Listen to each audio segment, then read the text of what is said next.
You're all going to say it, aren't you? Mario, you're going to say it. You're a professional, you're a footballer, you want to go out there and win, doesn't matter what the fans are saying. Yeah, but you have to. Come on, you know, you're playing football. This is why we are playing. It's still the enjoyable game. And I know that is that rivalry going on from London and this and that. But come on now, you want to put me on the field? I hate losing. So imagine me coming on the pitch and then thinking like, I don't really care about this game. No, that's not going to happen. Especially if, look, regardless if the game is not that, but you're playing against City, so you know they're going to play in a full stadium. So, and that stadium of Spurs is pretty big. So you want to come on the field and not perform in front of all those people? Oh, no. The journey home is going to be a long journey. So you better go for it 100%. Regardless of, I'm not saying Spurs, it's going to be easy for them because we have seen the results. Okay, they beat Burnley, but everything before that wasn't that cute. You understand the way they performed against their rivalry around them, Arsenal, Chelsea, you understand, Newcastle. Those were not games that were good for them. But still, this is a very, very important game because it's at home. It's interesting. Do you remember when Blackburn won the league? And Liverpool played Blackburn on the final day. Yep. And if they'd beaten them, it would open the door to Manchester United, wouldn't it? I think it was, to go through. So a lot of Liverpool fans were hoping that that Liverpool wouldn't win against Blackburn. Yeah. It's weird, isn't it? Not really. All right, fine. What's weird about it? Listen, so I'm assuming we didn't hear the question in itself that was asked to Anne. Yes. And I'm going to assume that the question was about the players. Yes. Because if it's about the players, then absolutely you want to win the game, regardless. Right. Yeah. But the fans, it's a different ball game entirely. Yeah. Entirely. So through osmosis, because it kind of filter through onto the pitch. No. Like you don't quite get the same support that you would normally associate with your home fans going into the game. Like it's not quite. I don't quite know how to answer that. All I can tell you is that on that day, Liverpool fans couldn't have cared less as long as Man United didn't win the league. Mm-hmm. Yep. And I'm just talking about the Rangers-Celtic game. One of the biggest in the world, the biggest rivalries in the world. Yeah. I'm a Rangers fan.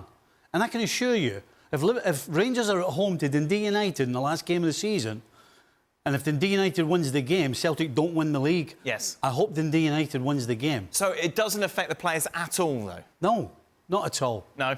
No. Right. It's a different... That's what Gaz getting at. No. Players, no. Absolutely not. We always go out and we can walk on the field and we can be a little... it doesn't really matter. We're not playing for anything. But as soon as somebody tackles you, as soon as somebody accidentally elbows you, as soon as somebody accidentally kicks you, or if you lose a goal, all of a sudden... It changes your whole mindset, kicks into gear, and you want to go and win the game. Now, much has been made of the fact that Manchester City haven't scored in the league at this new stadium. Is that a thing? I suppose if you're an Arsenal fan, you want to make that into a thing. And of course, we should also say that it's fair to assume that Manchester City aren't all that comfortable playing in this stadium because success... in a place makes it special for you. But if you haven't had success in a certain place, then you're a little uncomfortable. Right. It's not great. It's not great. You don't feel great. Yeah, and you have that a lot. Absolutely. I know exactly what I'm talking about. And that was uncalled for. Well, look, he's been special today, let me tell you. He is something. Yeah.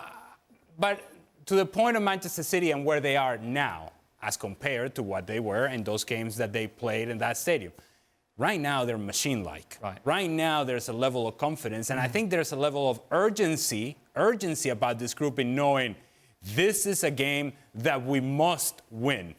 It's the full engagement of Manchester City, and the full engagement of Manchester City is better than most teams in the world. That level of play becomes undeniable and unstoppable. If they can bring that, it doesn't matter where they're playing, they'll win the game. Mario, did you have somewhere that you go that never seems to be able to click on the pitch? Is this a genuine thing going into this game? Okay, we certain places. I think we had a long drought when we went with Chelsea to Arsenal. It was very, very difficult for us. And then we played one game against them. I think it was the Champions League, if I'm right. And it was like we turned the tie like the last minute, and ever since it became like a proper battle because. My time was in the time of the Invisibles and then coming into what Arsenal became afterwards. So it was very difficult. But when you kick off the game, regardless of what your mindset is, I think I said it, I think Stevie said it too, is that we just really, if you want to be a professional, if you call yourself a professional footballer, you should never be a guy that likes losing. We hate it. I'm sorry, it's not the kindest thing we can say, but when we at home and we lost a game, you know, like you come home and you lost the game, oh, you're not the best person to be around. I'm just gonna tell you, I either go into my room and take my moment, and then of course I want to eat. I grab some food. When I was a young boy, Mom can have some food, but then when she gives me the food, I will go back into my room and just eat, and I don't want anybody to talk to me. And I think this is the kind of game like Arsenal kept on making us feel like that. And then there came a moment when we won. Oh my God, I felt like London was mine. That's how good I felt. Let's take a look, shall we, at the predict. I love the thought of Mario as the king of London. I think that's fantastic. Everyone's going for a City win. Oh no. Yeah. Yeah. Yeah. Yeah.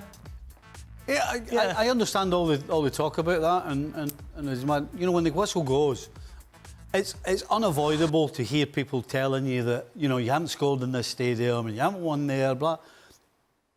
And you can't avoid it, and it's in your head. But when the whistle goes, particularly when you're a team as good as Man City, that disappears just like that.